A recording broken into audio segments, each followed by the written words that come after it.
佢喺我哋咁你話你就嚟結婚，問題佢大你22歲喎。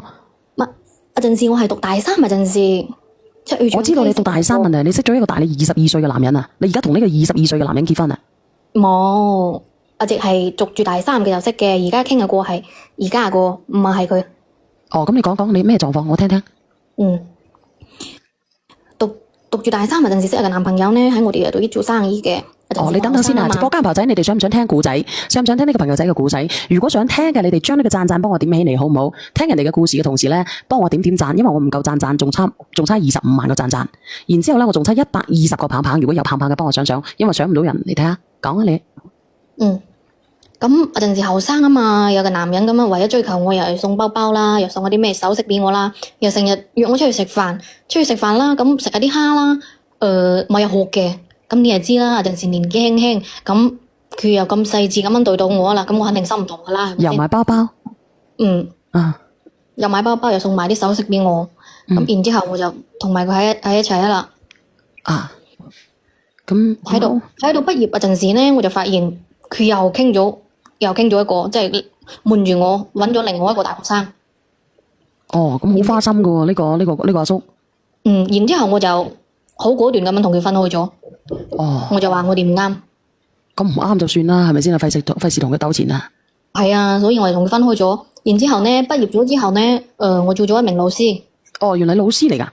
係啊，我係一個教師。然之後嘅話咧，我同我而家個男朋友咧都係朋友介紹識嘅。佢係公務員，即係比較穩定啦，呢份工係嘛。然之後嘅話咧，冇錯，又係屋企嘅獨生仔。好好。爸爸仲係開廠嘅。好好。我同佢已經拍咗差唔多1年啦，準備結婚噶啦。咁都好好啊，恭喜喎。然之後過年嗰陣時，我就同佢哋啦翻屋企見家長啊嘛，就發現咗我以前個男朋友係我而家嘅男朋友嘅阿叔。咁你知我當時有幾尷尬嘛？我望我都冇敢望佢。咁你阿叔，咁佢阿叔結咗婚嘅喎，咁你即係話咧，佢如果係阿叔嘅話結咗婚嘅咯，伯父。唔係啊，所以當時好尷尬。咁佢有冇拆穿你？然之後佢又重新加翻我微信喎。咁你做咩加佢微信啦？咁當時而家佢係你個叔嚟嘅喎，姐姐。問題佢係我男朋友嘅叔，佢都算係我一個長輩啊。當時過年同佢翻去見家長喎，咁佢當住面加我微信，我問你又拒絕㗎，我又唔好意思拒絕㗎，係咪先？一個長輩還要加你微信。咁死啦咁。然之後佢加咗我微信之後，要我同我男朋友分手喎。哦，咁愛情嘅嘢好難乜嘢噶嘛，係咪先啦？係啊，咁都拍咗成年，你咪同我講咯。有嘅，咁佢係要你同你男朋友分手，憑乜嘢？唔知呢，可能控制欲話，大叔有啲控制欲話，當時同過佢喺一齊之後嘅話呢，佢就冇想我同我男朋友佢哋執意喺一齊，唔知係咪所謂嘅大男人主義啦？佢當時嘅語氣好強勢噶，佢仲要求我同佢單獨見面。我好驚佢同我男朋友講我同佢之前發生嘅事。咁係驚嘅。然之後嘅話呢，佢仲約我去308。咁你咪拒絕佢咯，傻噶！我驚佢同我男朋友講我同佢之間嘅事，我男朋友會唔要我啊！我仲應承咗。咁你仲應承咗啊？應承咗佢之後，佢都係要我離開我男朋友。然之後嘅話咧，同我講，咁應承咗你行咗去，你係拉佢做咗嘢嘅喎。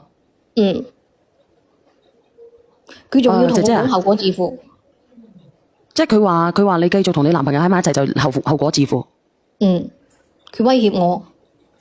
姐姐，本來咧你問下直播間嘅朋友仔，你問下直播，我唔評先啦。我啱先評論咗咁多人啦，我等啲聽眾嚟講啦。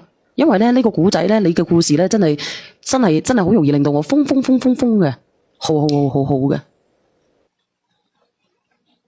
呢個姐姐仔有冇連麥？想連麥嘅打個想連麥。呢個大姐仔，呢個聲喺邊度？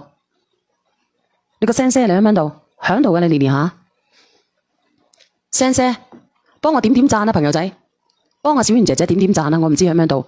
我呢段嘢咧，我留翻俾呢個大姐仔啊。哇靠！好多人連咗上嚟喎。喂，係咪你啊？喂，喂，喂，你邊個嚟㗎？係我啊，小婉姐姐。